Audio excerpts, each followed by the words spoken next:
everybody. Welcome back to the Profitable Private Practice Podcast. And today I have with me Dr. Foley. Dr. Hello. Foley, go ahead and introduce yourself. Let's get started. I know this episode is gonna be amazing. So Well, thank you. Thank you, Chesa, for having me on. So my name is Dr. Felicia Tugbiyele, and people call me Dr. Foley. It's a very interesting story, childhood nickname from Nigeria. But growing up, my friends and family called me Foley, and then of course I grew up and I became a female urologist. And one of the things we use to take care of women is a Foley catheter. So it just stuck, and just even though I try to brush it off, sometimes people just really are really love that. So that's my nickname, but. It's a pleasure to be on here and to introduce myself. I'm a urogynecologist. I've been a urogynecologist for over 20 years, reconstructive pelvic surgeon, and I help women who have pelvic floor issues that arise from either childbirth or with menopause. And my what I tell women, what I encourage my patients is that you don't have to live or put up with issues regarding pelvic floor function. They're good options, solutions to improve quality of life. And so, comfort, confidence, and control. And so, I tell women not to live with their prolapse or bladder leakage. There's help. I am a Christian, a grateful Christian, a happy husband, a proud father of three world changers. I'm a foodie, love to try new restaurants.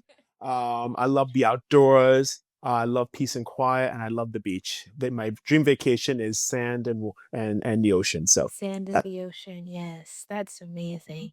Okay, so I have a fun fact, but how do I explain it? It's also like something we'll talk about later in the interview. sure, You go into the detail, but don't go into all of the detail just yet. sure, So yeah, here's the fun. I was doing some research and I was talking to my mom, and you negotiated your work hours. So like hmm doing 5 days, you're doing four. Has that changed? correct. Is No, okay. so today's my off day, You're so to off. speak. So it's yeah, so Fridays are the days I get to take care of things. Yeah. That's hmm awesome. Okay, so what do you do in that free time that you have now?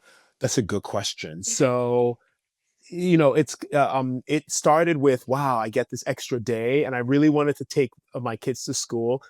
So I would drive them to school, and for me as a dad, that was important to me before they all kind of started driving, except for Joshua. And so taking them to school, and then I come home, and um, then I just take care of things that are to grow my business and to grow my brand. So Mm. that's the day where I do my brand building activities, and we'll get into more of that. Yeah. Yes, So yeah. yes, we will. Okay, so that's awesome. So, like, we are definitely going to go into how you negotiated that later on, but Sure. I want Yeah. to figure out what you do on that easy day that Oh you yeah. yes. Yeah. So, you are not exactly an entrepreneur, you're an entrepreneur. So, for Correct. people who don't know what that is, could you explain to them what an entrepreneur is? Sure. So an entrepreneur is someone who is employed by a major organization, and we're on the Profitable Private Practice channel on podcast here, and so. An entrepreneur would be someone who, perhaps in a private practice, they're an employee doctor within a private practice. And so this will apply to a lot of your listeners. And this is someone who doesn't want to be a business owner, doesn't isn't interested in the risk associated with that, but they get to enjoy some of the rewards of entrepreneurship without being a full-blown entrepreneur. So what do I mean by that? They are people who have a certain skill set and mindset. And so these are risk. They are innovators, right? So within a private practice, these are doctors who will innovate, who will problem solvers, take initiative, create what we call SOPs, those standard operating procedures. So they're going to be the ones who are going to really want to see this practice thrive. They treat the practice as if they own it, even though they don't quite own it. And so entrepreneurs are very, very valuable people within a private practice because they're going to come along and drive the vision of the practice. They're going to align with the vision of the business owner, of the founder of the private practice, and really create results within the practice. Fill their patient panel, market. You're not going to have to beg these entrepreneurs to do those things because they naturally want to do it. Create a brand for themselves, which we'll get into. So entrepreneurs are very valuable people within a medical practice. That is that is amazing. So that means you're what are you, you're VIP? You're VIP. Well, I don't know, but and for me, it's really been. this has been great because I feel like, I'm in control of my career.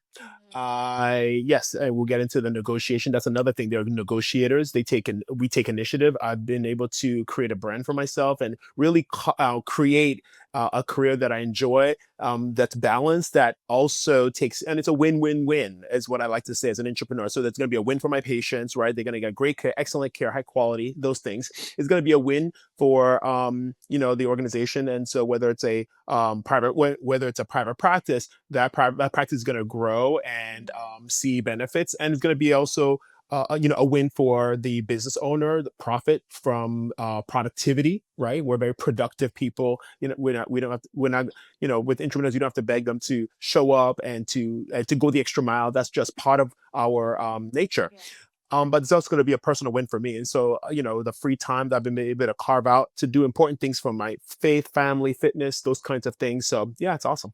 That's awesome. Okay. So could you tell us about the moment that you kind of started becoming an entrepreneur, the first time you Yeah. like entertained that thought? Right. So I didn't know about that term, in fact, but it began when my wife actually started to get into business, and we started to, get into business together many, many years ago, initially with the health and wellness company and then real estate. And then I started to attend business entrepreneurial seminars, tagging along her. She'd go and, oh, I was in a stable job. I was happy with how things were. But I would say, okay, yeah, so hey, it's a vacation. So we'd go to different states, and I'd tag along and started to listen. And I was in a room with entrepreneurs. And then I started to incorporate some of the things I was learning from those seminars in my job, and, negotiating and communicating and creating wins and team building. And so then marketing and sales, what selling was, because, oh, as doctors, we don't sell. But yeah, you're selling treatment options, you're selling, different things, your persuasion, and effective communication. So all those things were just in the entrepreneurial circle were being discussed, and I started to bring those things back and use them on the job with my employer at the time, and even now. And yeah, I was getting results, and I was getting, so it was great. So that's when it started.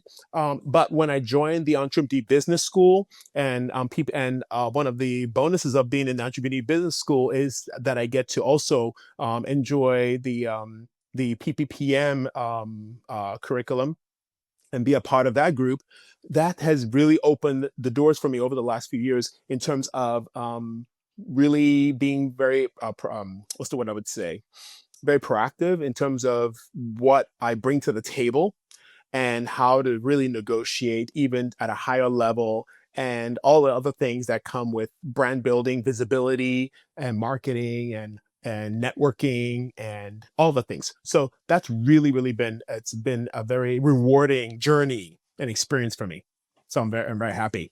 Sounds like it's been amazing. Yeah. So between that time of, you first entertaining the thought and then you actually becoming an entrepreneur, what were Hmm. some of the changes that you had to make, mindset shifts and things? What were some of those that you had to do? Right. So some of the challenges were, we're taught or led to believe that, oh, this is just how it is. This is the schedule I get. And I just have to be there, the patients, and we had no choice. I had no choice in the matter. And so it was very, I felt like at that time that I had no agency, meaning I had no autonomy over my daily schedule, over my workload, and it starts to erode a part of you over time. And then burnout can set in, where like, oh, then you feel helpless and hopeless, and, some feelings of being trapped. Mm. And of course, I don't have any of those feelings now, because I know how to navigate systems and how to create, win-win-win situations. So if there's something that I need, I lead with what my patient needs as well as my practice needs. And I'm currently in a private practice. I don't own the practice, but employed in that private practice. So I get to understand the nuances of a private practice compared to academic practice or Yeah. being in a hospital, right? And so yeah, so for now, compared to what I was now I know I have um, control over my career, the direction of it, and I have negotiating power and value. That's the other thing we don't realize at the time. Didn't realize all of my value. Oftentimes I think when we go to medical school, we're taught certain skill sets, and we kind of and then we go through residency, and then I went through a fellowship. So this is like 12 years of training. We kind of almost still have this student apprenticeship mentality that kind of follows us because we've done it. We did it for a decade, but at a certain point, but we're not taught the business aspect of it. Well, yes, okay, you're learning skill set, but you're also building intellectual equity, skill set equity. We don't realize that what we're building, just like a basketball player or somebody with a high skill set, that we are bringing value to the marketplace. We're bringing value to the medical marketplace, and that we need to negotiate and present and show up like that. That part of it we're not taught. So it took that evolution for me to realize, like, you know what? Yeah, I do have skill sets. I do have this, market that needs me, and so this has to work in favor for all parties involved. So that's the mind shift, the value that I bring, and so it caused me to show up in a different way Mm, as a kind of the CEO of my career. So mm. CEO of, Dr. Una says CEO of Me Incorporated. Awesome. Yeah, Yes. yeah, That is awesome. yeah. Okay, and then so I know you kinda said that you didn't really know about the term entrepreneur. Hmm. That was until you met Dr. Una? It was, yeah, actually, you know what? Yes, I think so. Because I tell this to her. I told this to her on at least one occasion. The actual my first exposure to EBS was it was a workshop.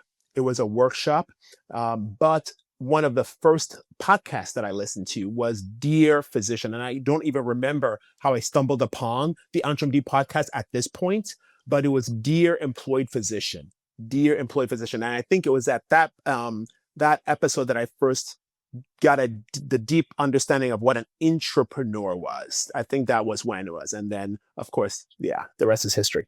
The rest is history, as they say. Okay, Yeah. so I know you talked a little bit about building your brand and things, Hmm. and I was talking to my mom, and I'm like, "ID, what am I gonna talk to him about?" Because like, I did some research and I got some things, but I'm like, "I wanna make this, like, really amazing for all the people who are listening," and she was saying you should talk to him about, like, his marketing strategies because people come from everywhere just to see him. Oh yeah, And yeah. so I want to know, people who are listening want to know, what is it that you do? What is the marketing strategies that you have people coming from all over to come and see you? Yeah. So this has been so with EBS, through that evolution, and that's what, I feel like you go from just being a physician to starting to think like a physician CEO. And Mhm. for an entrepreneur, you're the CEO of your career, your life. And so um I kind of, for me, I have to get it down to like a mnemonic and get it down to like a postcard, as Dr. Nid says, and just gotta keep it simple. So my marketing stew, so to speak, is I see a patient in the office, and then I invite them to follow me on social media. And so, as for social media, on all the platforms, Facebook, Instagram, TikTok, and LinkedIn. Well, LinkedIn is more for networking. We'll get to that. That's more for other my referring doctors. But yeah, social media, YouTube. That's the other one. Um, and then HQ. So HQ is YouTube. So I went from having what, less than 100 subscribers to on the brink of 1,000, nine Wow. 60 something when I checked yesterday. So almost at that thousand. Congratulations. Thank you, thank you. So almost at that 1,000 mark, and it's been a journey. And yes, through that, patients have been coming from everywhere. I mean, I could hardly keep up with the replies and the responses, but I've had people reach out to me from Germany, Canada, Jamaica. I've had patients come and see me. They found me. They found my, they one woman was scrolling in the middle of the night. My TikTok video came up on her feed. She made an appointment with me. I took care of it in the office. I actually operated on her, and then she went back on TikTok to tell everybody how it went. It was amazing. Wow. Yeah, I've had Pennsylvania, different out because I live in Atlanta, Georgia. So I So forgot to mention people are that. coming Some from everywhere. everywhere, different states. Everywhere. It's amazing. So social media, YouTube, and then let's see here. What am I? Oh, reviews. So Google reviews. So yes. So I'm like at 92 from, so almost at the brink of the 100. That's a goal that I set last year, and of course I'm not going to stop there. And then networking. So networking, that's online, offline. So online networking, I'm in different groups and you just go there to serve. I answer questions and serve, and eventually patients will trust you. People will trust you that you're kind of the authority and go-to figure and thought leader.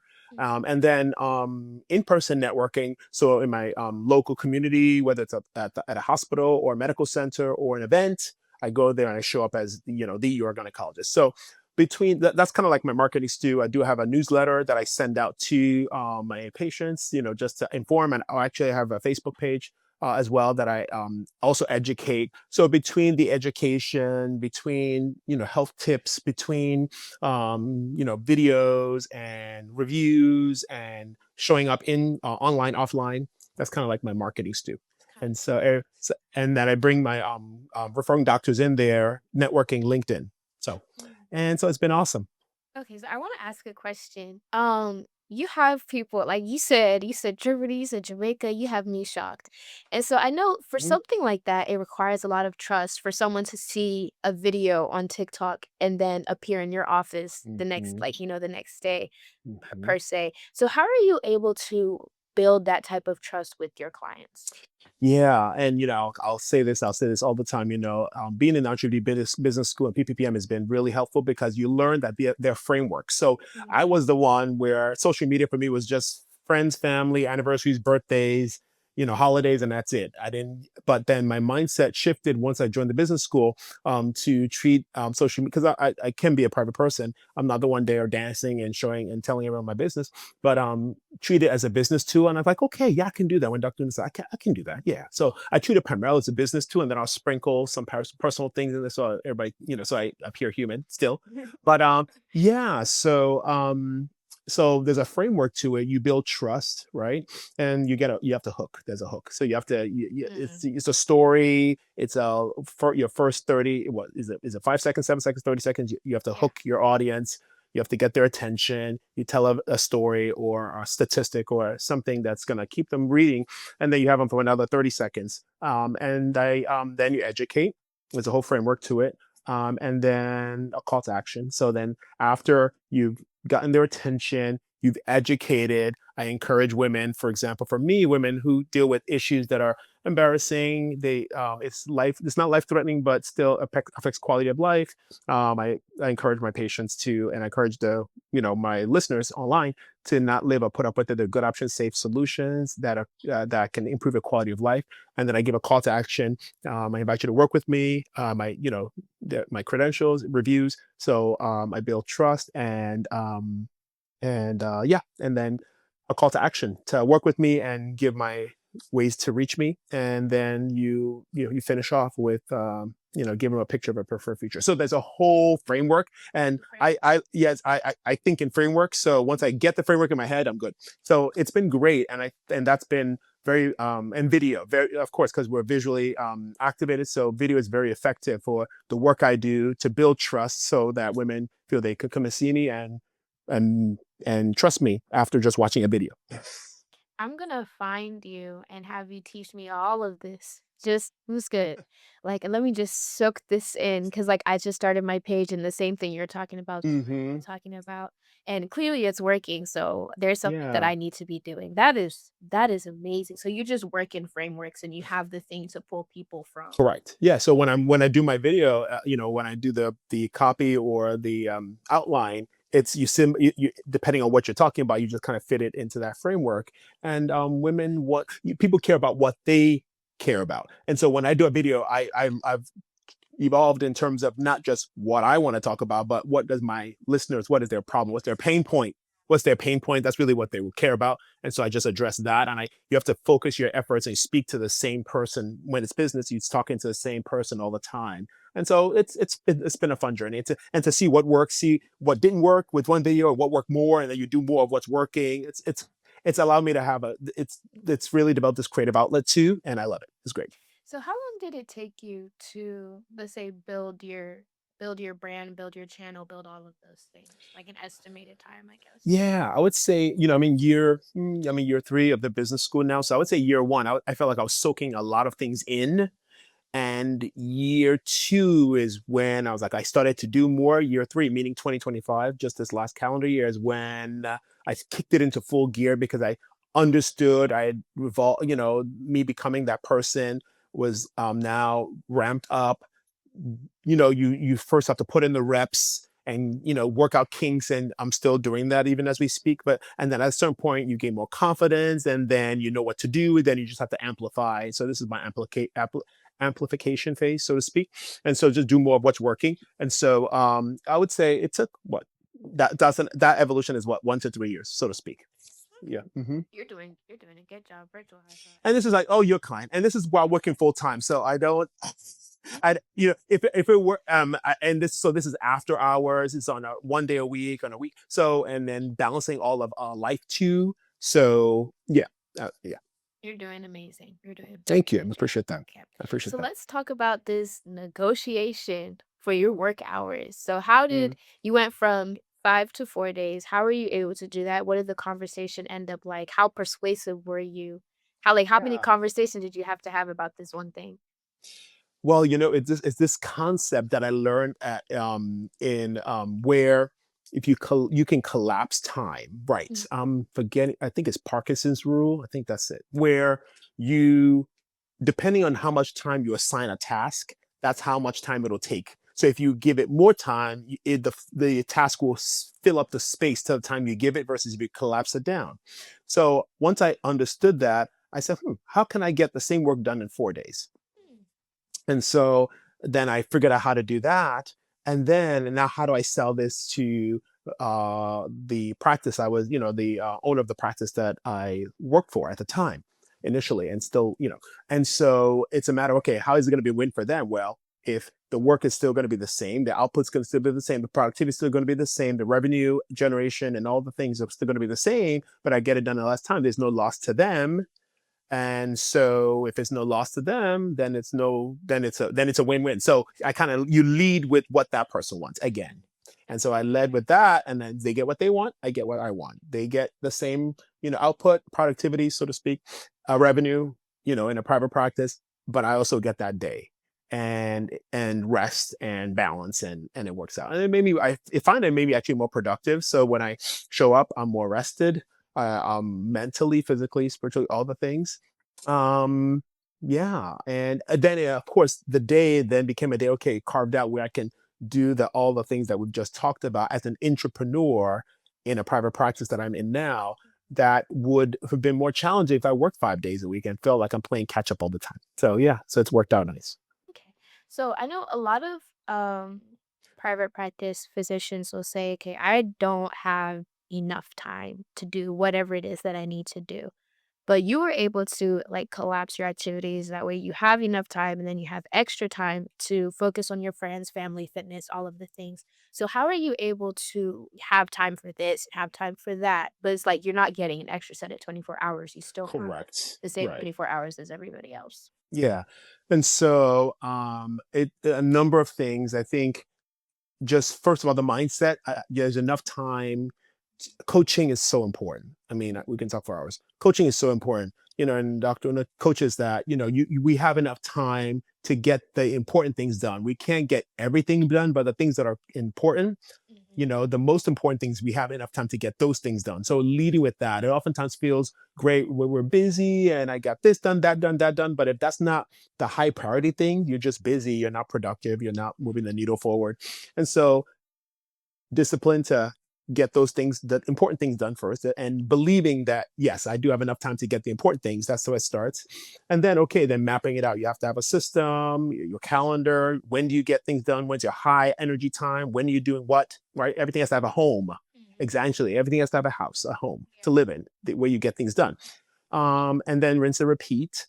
So yeah, those I would say that. Yeah. And then books have been important. So coaching, I mentioned books are important. Buy Back Your Time was a good one, and Eat That Frog. So you just understand how entrepreneurs think. As an entrepreneur, I'm soaking in and gaining knowledge as to what works in the entrepreneurial world to apply to the work I do.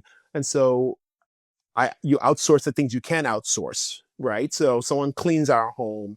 I don't. Somebody does my what's it called? There's a lot of things that I don't cut the grass. I don't do certain things. I don't enjoy it. I don't want to do it. let other I pay for others people to do those things so I can do the things I enjoy, that I need to do, that I want to do. That's another concept. You have people do the 80%, you do the 20%, Exactly, essentially. correct. Yeah. Yeah, Okay. essentially. That is good. That's very good. And so you mentioned you talked a little bit about PPPM in the beginning. So let's talk a little bit about that. How has PPPM been able to help you as an entrepreneur? It's been awesome because, taking a step back, in in the EntreMD business school, I think we learned the mindset, skill sets. We got the coaching, we got the accountability, the networking for being a physician entrepreneur for whichever business model, right? Specifically for PPPM, because I'm an entrepreneur in a private practice, it also applies, and so it's such a bonus for me to still for us to be able to benefit from that, being in that. And so it happens to actually work out on my Thursdays on my one of my operating days. And so if it's depending on the case I'm doing, I'll have either a full hour or half hour in the beginning. So I'm able to actually jump on the call on a Thursday because I'm in the operating room in between cases. So it's great. So I get to benefit and whenever I can. And then I, of course, listen to the replay. But yeah, so just the concepts of what it is to be a business owner, granted, yeah, and then just revenue, just the all the things that it takes to be a successful private practice. I still apply that to my practice, even though I don't own my practice. And so that's been a great benefit. Some of the wins, it's really helped me earn more. So I maximize my income, my annual income. Let's see here. I'm the most productive surgeon in my group. And that's in 4 days, not 5 days. And yes, That's which is so in important. 4 days. Yeah. And then it's a win-win-win for my practice. So in terms of revenue, in terms of productivity. So that's been great. I've increased visibility, social media, and our patients traveling, as we mentioned, from all over the country and reaching out online to see me. I've grown my YouTube channel, and following is over 5,000 across all platforms, LinkedIn, Facebook, Instagram, and all the things.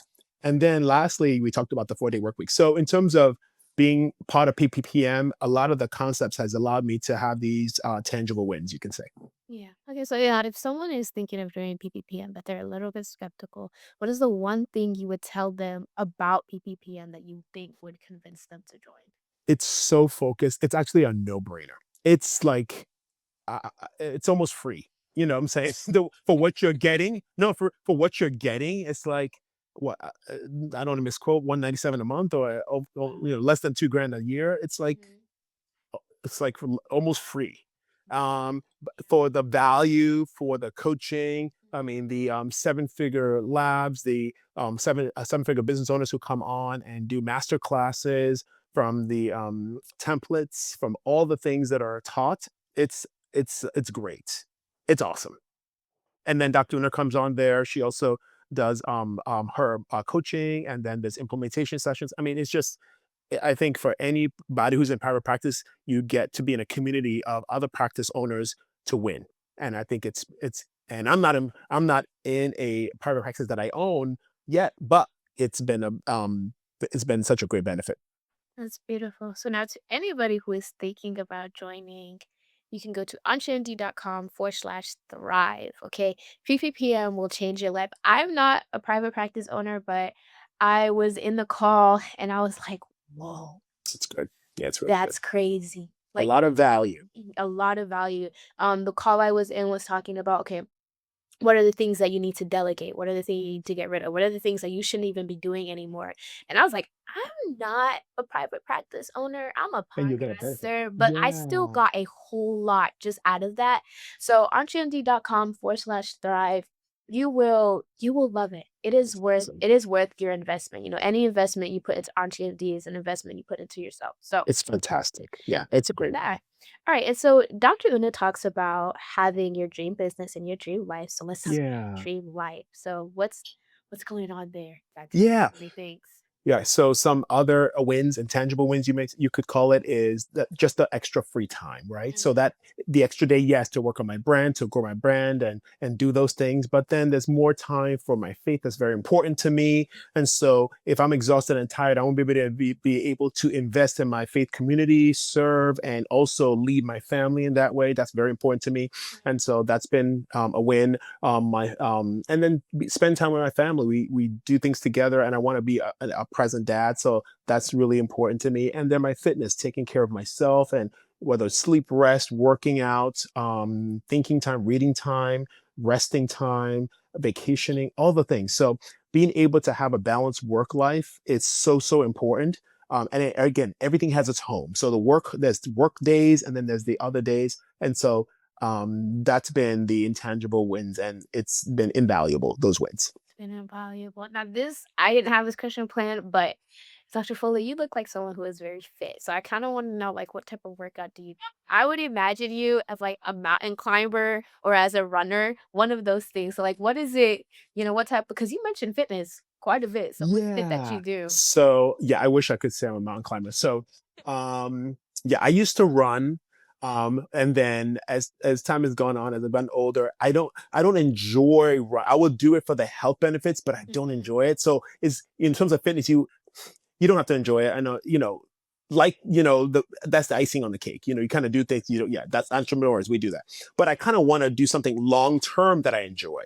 And Mhm. so I'll do the treadmill. I'll do a brisk walk on the treadmill, incline. I'll do that while listening to a podcast. So I'll kind of couple things together while listening to a podcast or Mhm. listening to a message. And so I'm not thinking about that. And I'm doing the brisk walk, and I'm on the incline at the gym. I'm out of the house. So I feel like a regular person just with other people who are not doctors, Yeah.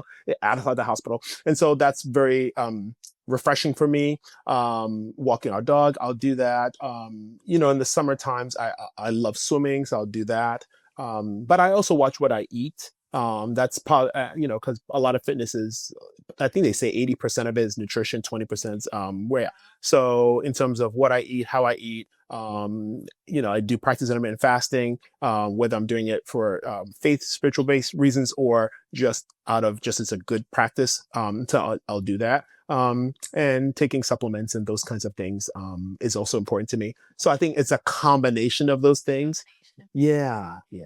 I started, yeah, yeah. So that I'll So keep it in there. essence, you're a very healthy person. Yeah, I tend to. Yeah, I'm not. I'm not a sugary. Yeah, that's not a temptation for me. And No. yeah, so yeah, so Yeah. and then yeah, I can be. You can describe me as a little crunchy actually sometimes. Yeah, dairy, sugar, dyes, and yeah. So Oh yeah, wow. yeah, I tend to. Yeah, I have that side of me too. I'm a surgeon, but I can be a little crunchy. Okay. So We'll yeah, take it. but I love food. I love cuisine. I Mhm. love flavors, and Nigerian roots. So love Yeah. love love that. But Love the I'm food. not a junk food. Nah, nah. Yeah. So But good food, not junk good food. food, good food. Yeah, Good good food. food, good food. Okay. So now if there's anything that you could say to a private practice physician who is watching this, that they're kind of struggling or they feel like they're struggling, what Hmm. would you tell them? Hmm. Yeah, I mean a couple of things, and I would say in terms of for private practice owners, I mean, yes, being in PPPM, I think it will be an invaluable investment for you because you will learn the strategy. I mean, it's very focused, hyper focused on some of the things. And I'm not a business owner at this time, but I've benefited from just the things that have been taught in PPPM in terms of revenue, team, systems. I mean, it's very hyper focused what you'll get. But the other thing is for business owners, in terms of, we talked about buying back your time, we talked about team and leverage, bringing on an entrepreneur when you're thinking about, employing and bringing on other doctors. Entrepreneurs are your best, investments. Why? Because we have the skill set, the mindset. We're going to work, be productive, care about the bottom line, be very proactive about showing up on time and filling our panel. So bringing one of the advice I guess I would say is, bringing on an entrepreneur is going to be really a great investment for you. And also I would say in attracting, doing all the things you'll learn at PPPM is going to help you attract ideal patients, right? Who know, like, and trust, and are going to keep your business profitable. They're going to attract referral sources, right? Who are going to consider you as the authority, as your practice being the practice of excellence, center of excellence, practice of authority in your area. And so being PPM will definitely help you not just attract patients, attract loyal referral doctors, but also attract the ideal entrepreneurs, because entrepreneurs are high flyers, just as who we are. And so we want to work with high flyers as practices. And Mhm. so if you're a practice that's visible online, you have great reviews, your patients are saying great things about you have the systems, the team in place, you're going to attract the ideal doctors who are going to drive your practice forward, and it's going to meet the bottom line and get things done. And so I would say the PPM is going to be a great investment for you for all of those three priorities. All of them. So that's entremd.com/thrive. You've heard him. PPPM is amazing. You've heard me. I'm not even a physician. I'm nowhere near there, but PPPM is, I think it's life changing personally. Respect. So Yeah. I was supposed to include this, but if you're to say something to an entrepreneur who Hmm. is struggling, what would you tell that? Coaching, get coaching. Don't Mhm. be don't try to figure it out on your own. There's only so many YouTube videos you can watch. And yes, the podcast, the EntreMD podcast, is beneficial, high value there. But I would say that your next step would be to get into a community, get into a room of other like-minded doctors. And I would definitely recommend wholeheartedly the EntreMD Business School. This is my third year, so I wouldn't be investing in it if it weren't bringing me results. And I've shared my results already. It's made me a better doctor, a better husband, father, because the skill sets, just like you talked about, Cheta, the skill sets we learn spill into all other areas of your life. It's made me a better person. Made me a better person, and the process of becoming is continues. And so, definitely, I would say your next best step is to book a call. Talk to Makita, and the team is there to support you and really help you reach your goals, as they've helped me with mine. And so get in a room, you get inside. It's other entrepreneurs in that room, and you will recognize your life. So that would be my Yes. advice. Book call on trivd.com/success. So if you're going to book a call slash success, if you're joining PPPM/thrive, EntreMD is here for you. We are here to help you with whatever it is. So like Dr. Foley said, there's only so many YouTube videos you can watch, and what you'll need is coaching. So you can go to entremd.com/success, and that will help you to book a call. You can talk with the team, and they'll help you figure out whatever it is that your next best step is. So The community is liquid gold. I just want to add that. So yes. not just the coaching you get with Dr. Una, but just the other high flyers in the room. Yeah. It's amazing. So yeah. I love coming for events and I just watch everybody, and like that community is just something It's else. awesome. Like Yeah, everyone yeah. in the community, they build on top of each other. It could be Yeah. one comment. You just read one comment in a post and your mind is back to, yeah, it's awesome. Yeah, happens. Yeah. Because you see what's possible and you see in other people. And Mhm. okay, it could just take one post. It could just Yeah. take one comment. It's Yeah. great. Yeah. It's amazing. It's beautiful. Beautiful. So, Dr. Foley, thank you so much for this. Now, my final question for you is, where can people find you? Because I don't know where people will be listening. They're like, wait, no, I want to work with that guy. Where do I Sure. find him? So, where can people find you? Sure. So, whether you're interested in learning more about how the Entrepreneur Business School has impacted my life, or you're a woman who has a pelvic floor issue and is tired of living with it and wants help, yes, I can be reached at my Instagram handle is the Urogyne Doctor, the Urogyne Doctor. So I'm actually the Urine Guy Doctor on all platforms, whether it's LinkedIn, YouTube, Facebook, Instagram, TikTok, the Urogyne Doctor. So you're a guide doctor, and I will make sure that that is in the description below so that you can get all of that information right there. So just remember that AuntieMD is here for you, whatever your needs are, whatever you need help with. So you can book a call at entremd.com/success. We would love to have you. We would love to help you. That is what EntreMD, that is what we are all about. So that is that. Dr. Foley, thank you so much for this. This has been This has been amazing. I love Thank you. the whole conversation was amazing. Thank you. You wouldn't believe me if I told you that before we hopped on this, I was terrified out of my mind. Oh My heart was pounding so hard. I Oh didn't even want no, to breathe. I don't believe that. You're such a natural. You're such a natural Thank at this. you. Thank Yeah, I was listening to a previous podcast you had this earlier week when I had some extra time. So you're doing a fantastic job. Thank you so much for being a gift to us in the doctoral community. We're so grateful for you. Thank you for coming on. It has been amazing. And so to everybody who is watching, thank you so much for watching this episode of the Profitable Private Practice Podcast. Do not allow this podcast to be your best kept secret. So if you know somebody who needs what was shared in this episode, then you can go ahead and share that with them. But thank you so much for watching, and we will see you next time.